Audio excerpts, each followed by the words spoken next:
आपके साथ मैं रेणु चौहान और आप देख रहे हैं RN TV network. Mahatma Gandhi ji की 155वीं जयंती के शुभ अवसर पर ऑथेंटिक फाउंडेशन के द्वारा कार्यकर्ता बैठक का आयोजन किया गया। यह कार्यकर्ता बैठक ऑथेंटिक फाउंडेशन के अध्यक्ष इमरान सैफी की अध्यक्षता में आयोजित की गई, जिसमें मुख्य रूप से राजनीतिक दलों के कार्यकर्ताओं के बुरे हालातों पर चर्चा की गई। इमरान सैफी ने कहा कि कार्यकर्ताओं की है पुकार, राजनीतिक दलों का करे बहिष्कार, जो देगा पगार उसकी होगी सरकार। कार्यकर्ताओं की है यही पुकार। इस नारे के साथ कार्यकर्ता बैठक का आयोजन किया गया।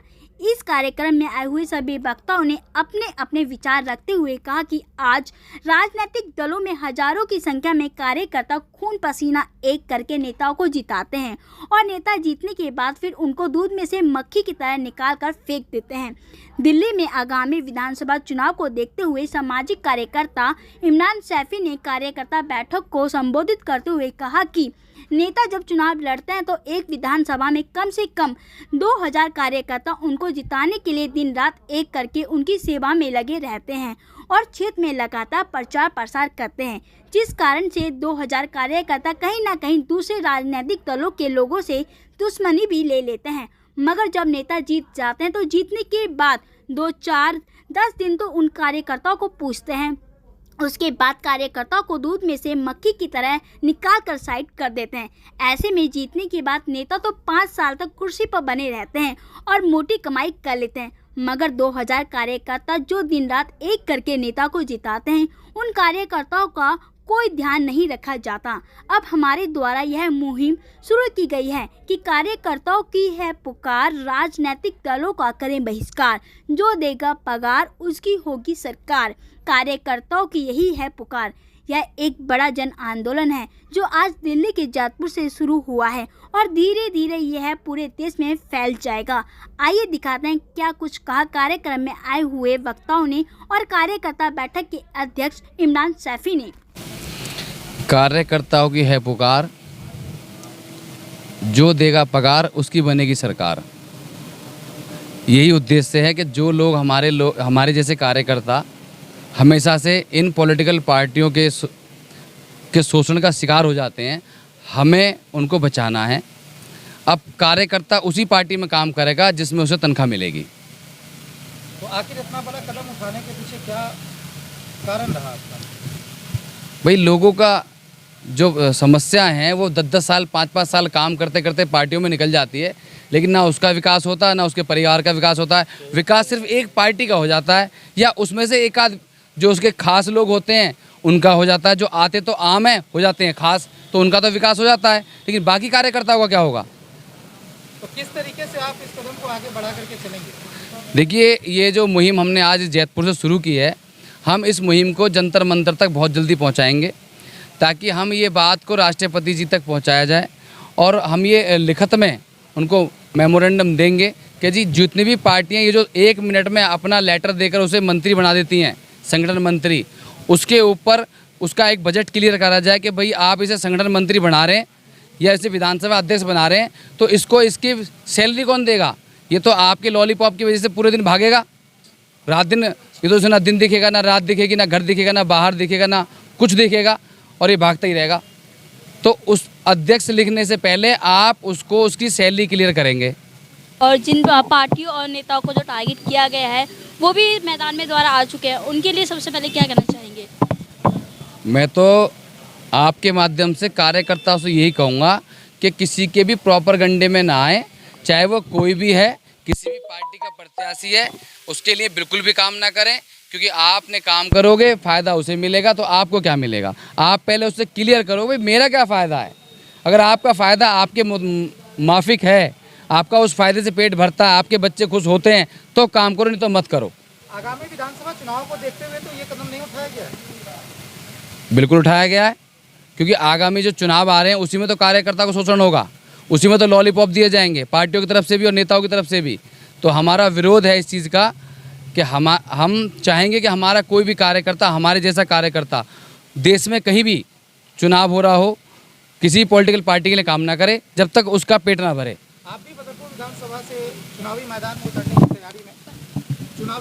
उतरने की तैयारी में हो, तो किस तरीके से आप कार्यकर्ताओं को वेतन देने की जो बात कर रहे हैं, कैसे देखवाएंगे आप वेतन? देखिए, अगर मैं चुनाव की बात करूं तो अगर मैं विधायक बना तो मैं आपके चैनल के माध्यम से कहना चाहता हूं, मेरा हर कार्यकर्ता को सैलरी मिलेगी। मैं कहां से दूंगा, कैसे दूंगा, वो मेरी हेडिंग है, लेकिन मेरे हर उस कार्यकर्ता को जो मेरे को पहले दिन से लेकर और विधानसभा तक ले जाने तक का साथ देगा, उसकी सैलरी कन्फर्म करके दूंगा।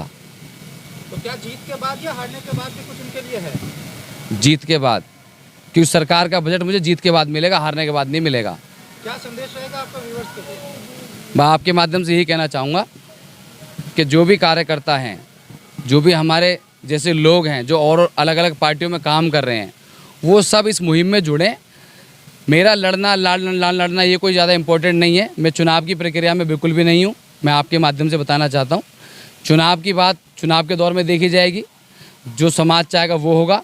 लेकिन आज हमारी लड़ाई है कार्यकर्ताओं की, कार्यकर्ताओं के सम्मान की, कार्यकर्ताओं के पगार की, कि पहले उस पार्टी में सिर्फ काम होगा जो कार्यकर्ताओं को पगार देगी। जी, आज इस कार्यकर्ता बैठक में आप शामिल हुए हैं। लंबे समय तक आप कांग्रेस पार्टी में एज ए कार्यकर्ता रहे हैं, तो क्या कहेंगे इस आंदोलन से जुड़ने के बाद? सर देखिए, मैं आपके चैनल के माध्यम से एक बात कहना चाहूँगा, और ये मैं कांग्रेस को नहीं बल्कि सभी राजनीतिक दलों के लिए कहना चाहूँगा कि जितने भी हमारे कार्यकर्ता हैं उनका शोषण हुआ है, जैसे मेरा खुद का शोषण हुआ है।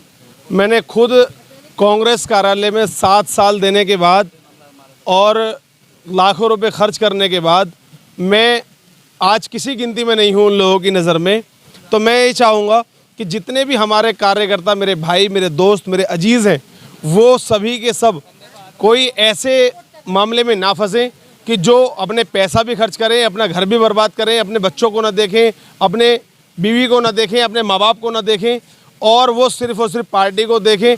तो मेरा कोई भी भाई, ऐसा कार्यकर्ता ऐसा ना करे कि अपने आप को बर्बाद करके और पार्टी को ऊंचाइयों की, बुलंदियों की ऊंचाइयों तक पहुंचा दे। बात है, देखिए, जितने भी राजनीतिक दल हैं, सब ने आज तक कार्यकर्ताओं का शोषण किया है। कोई पद को लेके, कोई टिकट को लेके, सिर्फ आज तक कार्यकर्ताओं का शोषण ही किया है। जब इलेक्शन का दौर आता है, जो मजबूत कैंडिडेट होता है वो लिफाफे का जोर दिखाता है, वो सिर्फ लिफाफों के ज़ोर से इलेक्शन जीत जाता है या हार जाता है। वही चीज़ एक कार्यकर्ता को अगर वो 5 साल में अगर 5,000 रुपये महीना भी देने लगे ना, तो उनको जो 25,000, 30,000 या 15,000 जो भी वो लिफाफे देते हैं, उन्हें वो देने की ज़रूरत ना पड़े और उन पर इतना बड़ा टैग ना लगे। मैं यही कहना चाहूँगा जितने भी हमारे बदरपुर से लेके पूरे दिल्ली के कार्यकर्ता, पूरे हिंदुस्तान के कार्यकर्ता हैं, उनसे यही कहना चाहूँगा कि अपना हक अब मांग लो। बहुत हो लिया भ्रष्टाचार, क्योंकि जितनी भी पार्टियां हैं सब भ्रष्टाचार में लिप्त हैं। अगर यही भ्रष्टाचार अपने कार्यकर्ताओं पे दिखाएं, अपने कार्यकर्ताओं को सैलरी देने लगे, तो ये भ्रष्टाचार कहीं से कहलाएगा ही नहीं। केजरीवाल जी को देख लो, अभी शराब घोटाले में भ्रष्टाचार के केस में उनको अंदर रखा काफ़ी टाइम तक। अगर वही इतना पैसा जो उनके पास आया था, वही अगर हर महीने 5,000 देने का भी काम करते ना पर कार्यकर्ताओं को, तो कोई कमी नहीं हो जाती। इसी वजह से आज आम आदमी पार्टी के जो MLA और CM, पार्षद, जो भी XYZ जेल के सलाखों के पीछे जा रहे हैं, उसका कारण ही ये है, पहले भ्रष्टाचार। तो क्या कहेंगे, अलग अलग राजनीतिक दलों में इस तरह का कार्य लंबे समय से चलता आ रहा है, कार्यकर्ता निःशुल्क अपनी सेवाएं देते आ रहे हैं, तो उनके लिए क्या कहेंगे? देखो, कार्यकर्ताओं को सिर्फ रोडों पे घसीटा जाता है। आज वहाँ धरना हो रहा है जी, ITO आ जाओ, आज जंतर मंतर आ जाओ। सिर्फ कार्यकर्ताओं का ऐसे ही शोषण होता है। कुछ कार्यकर्ता ऐसे हैं कि अपनी जेब से पैसे देके जो कार्यकर्ता के रूप में एक उम्मीदवार की जगह लेते हैं और वो अपने होर्डिंग पोस्टर लगाते हैं, पार्टी को प्रमोट करते हैं, अपने आप को प्रमोट करते हैं। अब पार्टी की निगाह में अपनी छवि बनाने के लिए पैसों में लोगों को लेके जाते हैं। अगर ऐसे ही पैसों में लोग जाते रहे तो देश बिल्कुल, ये समझ लो, नासूर की तरफ जा रहा है, बर्बादी की तरफ जा रहा है। करता बैठक हुई है, बहुत अच्छी बैठक हुई है। क्या रहा मुद्दा, किस मुद्दे पे आज ये कार्यकर्ता बैठे? कार्यकर्ताओं का मुद्दा था जिसमें सैलरी की बात की गई है। सैलरी अगर मिले कार्यकर्ताओं के लिए तो बहुत बेहतर होगा। मुझसे बात करिए आप विकास की, राजनीतिक पार्टियों की, मुझसे बात करिए आप यहाँ के। पगार तो देखिए, कार्यकर्ता जो काम करता है उसको सबको मिलना चाहिए, मिल जाए तो बहुत बेहतर है।